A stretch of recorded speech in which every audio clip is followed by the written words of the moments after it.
Yo les gars, on se retrouve pour parler du Paris Saint-Germain, mais plus précisément pour parler de Kylian Mbappé les amis. Et surtout de sa saison 2023-2024 les amis. Donc voilà, surtout pour parler du Ballon d'Or les gars. Donc pour parler du Ballon d'Or, jusqu'à présent, il n'y a que deux joueurs qui sont en tête en ce moment. Ça se jouera entre Kylian Mbappé et Bellingham, le joueur du Real Madrid. Mais bon, je pense que Kylian Mbappé est quand même en tête. Il est en demi-finale de Ligue des Champions. Il a quand même pas mal de buts, à part Harry Kane qui... J'ai oublié Harry Kane, mais je pense pas qu'ils vont le mettre. Il y a des joueurs que voilà, la FIFA ne met pas en avant et Harry Kane, je pense qu'il en fait partie, même s'il remporte le Ballon d'Or, la Ligue des Champions et qu'il fasse un beau parcours en Euro. Je ne pense pas que Harry Kane fera partie, enfin deviendra le Ballon d'Or. Ça se jouera surtout entre Kylian Mbappé et Monsieur Bellingham, mes amis. Donc reste à voir. Je pense que c'est surtout le gagnant de la Ligue des Champions qui va gagner ce Ballon d'Or.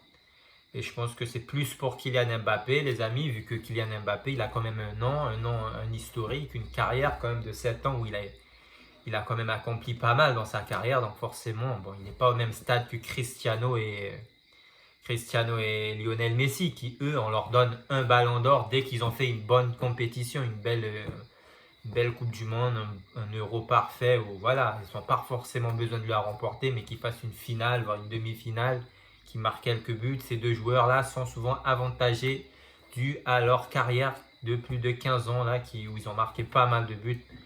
On sait que le Ballon d'Or c'est truqué, c'est comme si. Donc s'il y a un troisième joueur qui serait avantagé, ce serait plus Kylian Mbappé qui a quand même une carrière pas mal, hein, quand même une Coupe du Monde, pas mal de buts, même cette saison.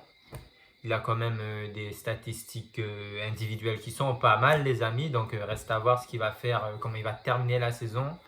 Donc je pense quand même qu'il va finir en finale. Parce que le Borussia Dortmund, c'est pas envie de manquer de respect à ce club, mais en fait, si, je vais lui manquer de respect. Bon, le Borussia Dortmund, voilà quoi, c'est pas ce gros club quoi. C'est un club, pour moi, c'est les plus fragiles des demi. Pour moi, c'est voilà, c'est Dortmund, ils sont passés, bon, ils ont bien joué au retour contre l'Atlético, ce qui leur a permis d'atteindre les demi-finales. Après le Paris Saint-Germain, il ne faut pas cacher que ouais, la demi-finale, c'était pas ça non plus. C'est un cadeau, le carton rouge, donc parce que ça a quand même tout changé au match, le carton rouge du Barça, donc forcément, ouais. Mais bon, pour vous dire que Kylian Mbappé est quand même en tête, et pour moi, cette année, c'est l'année pour Kylian. Je sens qu'il pourra remporter sa première Ligue des Champions, son premier Ballon d'Or. Après son premier Euro, je ne suis pas sûr. Mais bon, sa première Ligue des Champions et son premier Ballon d'Or, ça c'est déjà pas mal les amis. Donc pourquoi pas le voir remporter ces trophées-là et voilà, bien conclure son histoire avec le PSG en battant le Real Madrid juste avant de les rejoindre, ça serait pas mal du tout. Et surtout, ça fermerait des bouches de plein de personnes qui disaient que Kylian Mbappé devait rejoindre le Real Madrid depuis bien longtemps. Parce que ça l'empêchait de remporter des Ligues des Champions. Mais là, s'il le remporte avec le PSG, quand même, ça ferait une très belle histoire pour Kylian Mbappé, les amis. Donc voilà, le Barça qui s'est fait exploser déjà par le PSG, même par le Real Madrid, et le Barça qui s'est plaint de la VAR, enfin de la VAR, de tout ce qui est arbitre. Le Barça est tout le temps en train de pleurnicher, donc les amis, voilà quoi. Mais bon, Kylian Mbappé en tête pour le Ballon d'Or. Je ne vois pas qui pourrait prendre ça de Kylian Mbappé. Peut-être Bellingham, voire Cristiano s'il fait un Euro, voilà, une demi-finale, 4-5 buts en Euro. On pourrait le donner à Cristiano. C'est comme ça que la FIFA fonctionne. Mais bon, on verra.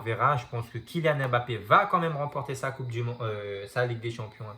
Voir son Ballon d'Or aussi. Donc, pourquoi pas voir tout ça cette année, d'ici la fin de l'année, voir tout évoluer pour Kylian Mbappé, les amis. Donc on verra. Ensuite le PSG, bien sûr qu'ils deviendront tout pourris d'ici la saison prochaine. Ça va prendre du temps pour eux de redevenir une grosse équipe, quoi. Pas envie d'être méchant envers le PSG, mais si, hein, on va leur manquer de respect. Le PSG sans Kylian Mbappé. C'est vrai que face à Lyon, ils se sont bien débrouillés, mais bon, voilà, quoi. Kylian Mbappé leur apporte pas mal. Donc voilà, le PSG, après, là, d'ici la saison prochaine, ça sera compliqué. Donc moi, je dis c'est cette année ou jamais pour le PSG. C'est cette année ou jamais. Sinon, ils retournent voir leur grand-mère. Ils vont pas s'en sortir sinon. Parce qu'il faudra recruter un joueur de classe mondiale. Il y a qui actuellement? Ils sont tous au Real Madrid. Il y a Erling qui est à Man City. Je ne sais pas il va rejoindre le PSG. Je pense pas que c'est son rêve prioritaire. Donc, et il est bien à Man City. Il a remporté pas mal de trophées. Il a pas mal de buts. Il est bien entouré. Et donc, voilà, le PSG, d'ici la saison prochaine, ce sera catastrophique. Ça, c'est sûr. Sans doute des éliminations dès les huitièmes de finale, voire les phases de poule. Ça m'étonnerait les phases de poule, mais bon, on verra. Croise les doigts pour voir si Paris deviendra une meilleure équipe la saison prochaine. Peut-être qu'ils seront meilleurs sans Kylian, ce qui m'étonnerait quand même. Parce que Kylian Mbappé leur a rapporté pas mal quand même. Il faut quand même se mettre en tête que depuis que Kylian est à Paris, c'est 3 demi-finales pour le PSG. 3 demi-finales, bon, pas forcément toutes grâce à Kylian Mbappé, mais il était là quand même pendant ces demi-finales. 3 demi-finales, une grâce à Kylian, enfin 2 je dirais grâce à Kylian, une grâce à Keylor Navas et Neymar. Mais bon, quand même pas oublier qu'avant ça, le PSG, les demi-finales, c'était compliqué. Et depuis, voilà, maintenant le PSG est quand même assez chanceux. C'est vrai que faut constater que le parcours du PSG cette saison, à part les phases de poule, sinon c'est quand même une Ligue des Champions, ça se joue quand même sur de la chance. J'ai pas envie de le cacher. Je n'ai pas envie de le cacher. Donc espérons que la chance tourne toujours. 2-3 petits cartons rouges en demi-finale pour le Borussia Dortmund. Un petit carton rouge en finale pour le Real Madrid à la 2e minute. Vinicius, petit carton rouge. Comme ça, le PSG s'en sortira et lèvera sa première Ligue des Champions, les amis. Donc, nous verrons quand même ce que ça donnera. Mbappé, cette année, normalement, rien ne peut l'arrêter. Plus rien ne peut le stopper. Il est au sommet. Il va devenir Ballon d'Or cette année, les amis. Et vous verrez. N'hésite pas à liker la vidéo et à t'abonner.